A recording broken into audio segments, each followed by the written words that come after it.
তওবা করবেন আল্লাহর কাছে। গুনাহ করছেন, মানুষের সামনে তওবা করার কোনো প্রয়োজন নাই।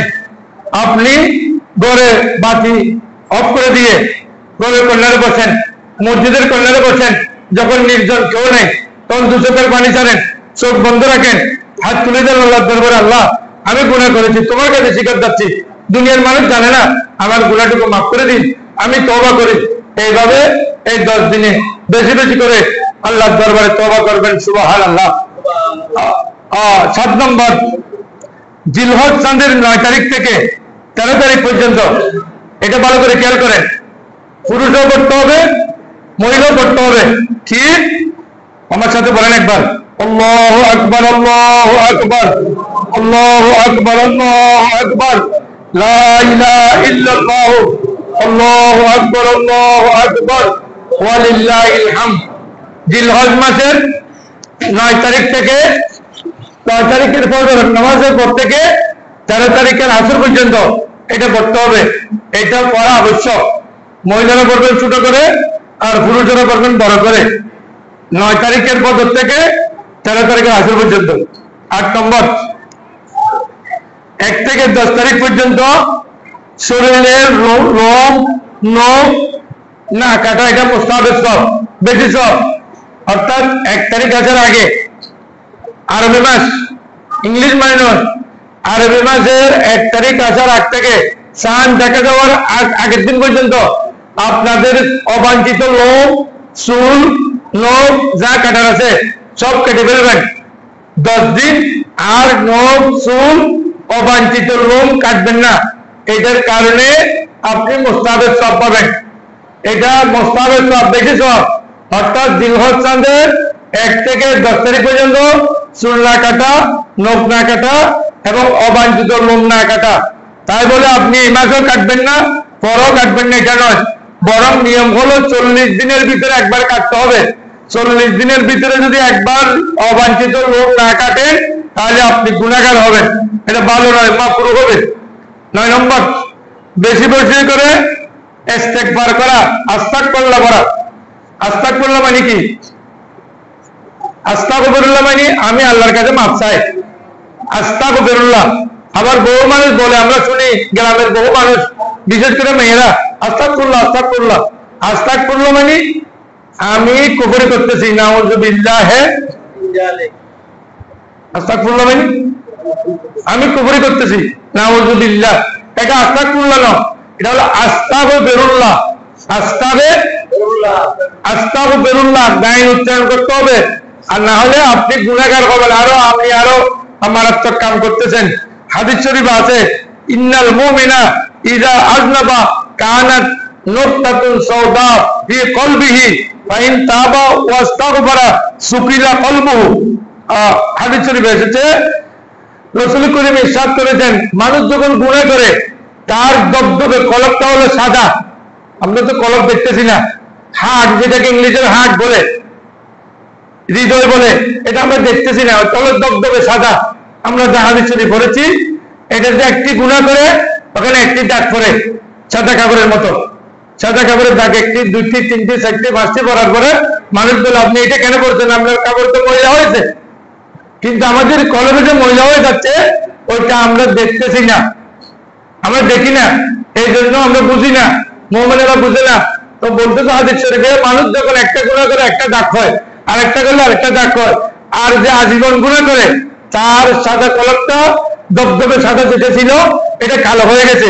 কালো হয়ে যাওয়ার পরে সে সন্ত্রাসী তার কাছে ভালো লাগে, মানুষকে কষ্ট দেওয়া তার কাছে ভালো লাগে, মানুষকে যন্ত্রণা দেওয়া ভালো লাগে, মানুষের টাকা মেরে খাওয়া ভালো লাগে, নামাজ না পড়া ভালো লাগে, কারণ তার কলব কালো হয়ে গেছে। এই জন্য আল্লাহ আমিন বলেন। 10 নম্বর, বেশি বেশি করে কোরআন শরীফ তেলাওয়াত করা। এই 10 দিনে যতদূর পারেন, যখন সময় পান, 1 পৃষ্ঠা কোরআন শরীফ পড়বেন, কমপক্ষে 2-4টা সূরা হলে পড়বেন ডেইলি। আপনার দিনে সময় পান, রাতে সময় পান, হাঁটতে হাঁটতে, একেবারে না পারলে আলাম তারা থেকে যাদের সূরা ফাতিহা পর্যন্ত মুখস্থ আছে ওখান থেকে কয়েকটা সূরা পড়বেন যখন আপনি সময় পাবেন। আল্লাহ রাসূল বলেছেন, ইকরাউল কুরআনা ওয়া ইন্নাহু ইয়াতি ইয়াউমাল কিয়ামাতি শাফিআন লিআসহাবিহি বেশি বেশি করে কোরআন শরীফ তেলাওয়াত করেন, কিয়ামতের ময়দানে কোরআন শরীফ আপনাকে জান্নাত দেওয়ার জন্য সুপারিশ করবেন। বড় করে বলি সুবহানাল্লাহ। সুতরাং বেশি বেশি করে কোরআন শরীফ তেলাওয়াত করবেন। 11 নম্বর, মাসালা মাসিল শিক্ষা গ্রহণ করা। মাসালা মাসিল শিক্ষা, আপনি কোরবানি দিবেন, কোরবানির মাসালা জানেন না, কোরবানির মাসালা আপনি শিখে নেবেন, মোটের মশলা শিখে নেবেন।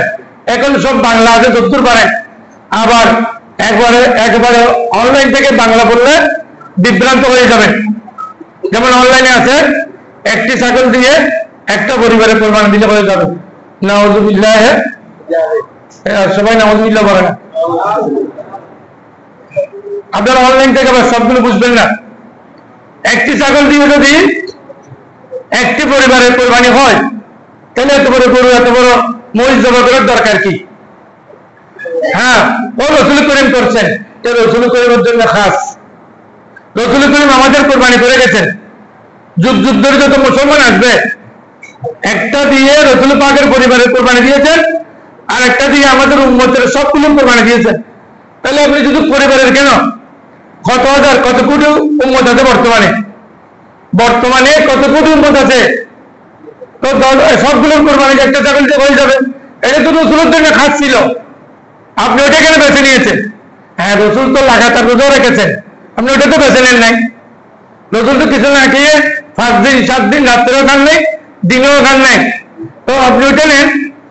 কিছু না খেয়ে আপনি 5 দিন 7 দিন রোজা রাখেন, দেখি কোরবানিটা নিয়েছেন, রোজাটা তো আপনি নিলেন না। নাউযুবিল্লাহি মিন যালিক। ইনশাআল্লাহ আগামী জুমায় শুধু কোরবানির মাসালা আলোচনা হবে। কোরবানির যেগুলো গুরুত্বপূর্ণ মাসালা আপনাদের দরকার, এগুলো ইনশাআল্লাহ আগামী জুমা আলোচনা হবে। তো 12 নম্বর, হজ আদায় করা। যাদের হজ ফরজ হয়েছে, হজ করতে হবে, নামাজের মতো ফরজ। আগে বলছি আমি, হজ না করলে আপনি বেঈমান হয়ে মারা যাওয়ার সম্ভাবনা আছে। টাকার দিকে দেখবেন না, টাকা বাদ দেন। এই বছর তো হজে মানুষ চলে গেছে, আগামী বছরের জন্য নিয়ত করেন যে ইনশাআল্লাহ আমি আগামী বছর হজে চলে যাব। টাকা আপনাকে বাঁচাইতে পারবে না, হজ আপনাকে বাঁচাইতে পারবে। হজ করলে মানুষের গুনাহ মাফ হয়, হজ করলে মানুষের রিজিক পারাগত হয়। কোন হাজি সাহেব গরিব হয় না, হাদিস শরীফের কথা। হজ করার পর আপনি দেখবেন আপনার ধন সম্পদ বাড়তেছে, আপনার ধন সম্পদ কমবে না। সুতরাং আল্লাহ বলেছেন ওয়ালিল্লাহি আলা নাসি হিজ্জুল বাইত, হজ করা। 13 নম্বর, উমরা আদায় করা। যারা এখন হজের জন্য গিয়েছেন তারা কি ভাগ্যবান, এরা এখন উমরা করতেছেন। জিলহজ চাঁদের প্রথম থেকে উমরা করতে থাকবেন, উমরায় থাকবেন। তো এখানে এসেছে হাদিস শরীফে, আল উমরাতু ইলাল উমরা কাফারাতুল লিমা বাইনাহুমা ওয়াল হজ্জুল মাবরুরু লাইসা লাহু জাযাউন ইল্লাল জান্নাহ। এক উমরা আর এক উমরার মধ্যখানে গুনাহগুলো আল্লাহ মাফ করে দেন, সাথে হজ করলে আল্লাহ হজের কারণে জান্নাত দান করেন। আমিন। তো 14 নম্বর, হজ আদায়ের উদ্দেশ্যে ওকুফ আরফা করা, আরফাতের ময়দানে অবস্থান করা। কোন মানুষ যদি হজে গিয়েছে কিন্তু আরফাতের ময়দানে অবস্থান করেন নাই, তার হজ হবে না। আপনি মনে করেন এখানে আরফাতের ময়দানে একটা বিরাট একটা মাঠ, ওই মাঠে কিছু নাই, খালি, মাঝে মধ্যে কিছু কিছু গাছ আছে, আর কিছু কিছু কোনো জায়গায় পানি পাওয়া যায়, আগে কিছু ছিল না। এখন ওই মাঠে কেন আমরা থাকবো? ওই মাঠে আমাদের মা হাওয়া এবং বাবা আদম আলাইহিস সালাম জান্নাত থেকে আসার পরে ওই আরফাতের ময়দানে আবার সাক্ষাৎ হয়ে দেখা হয়েছে। এই স্মৃতিটা রাখার জন্য আল্লাহ রাব্বুল আলামিন হাজী সাহেবদের জন্য আরফাতের মাঠে ময়দানে অবস্থান করা ফরজ করে দিয়েছেন। আল্লাহ আমাদেরকে বুঝার জন্য তৌফিক দান করুন। আমিন। 15 নম্বর, আল্লাহর উদ্দেশ্যে কোরবানি দেওয়া। কেউ যদি বলে যে আমার ছেলে মেয়ে দিচ্ছি, আমার একটা মোটা তাজা গরু লাগবে, তাহলে এটা কোরবানি দিচ্ছি কেন? মানুষের জন্য, মানুষের জন্য। আমার ছেলে মেয়ে বেশি, আমি একটা মোটা তাজা গরু নিতে হবে, 1,000 টাকা দিয়ে গরু নিতে হবে। এই নিয়ত না করে আপনি নিয়ত এটা করেন যে আল্লাহ আমাকে তৌফিক দিয়েছেন, আমি 3 লাখ টাকা দিয়ে বড় গরু নিব, আমি আল্লাহর ওয়াস্তে এটা দেবো, এই নিয়ত করেন। মাংস তো আপনার থেকে কেউ নিবে না। আপনি মাংস খাবার নিয়ত কেন করলেন?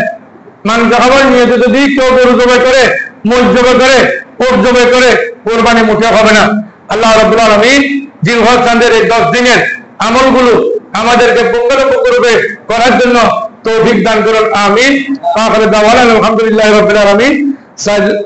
অপেক্ষা করুন, একটু অপেক্ষা করুন।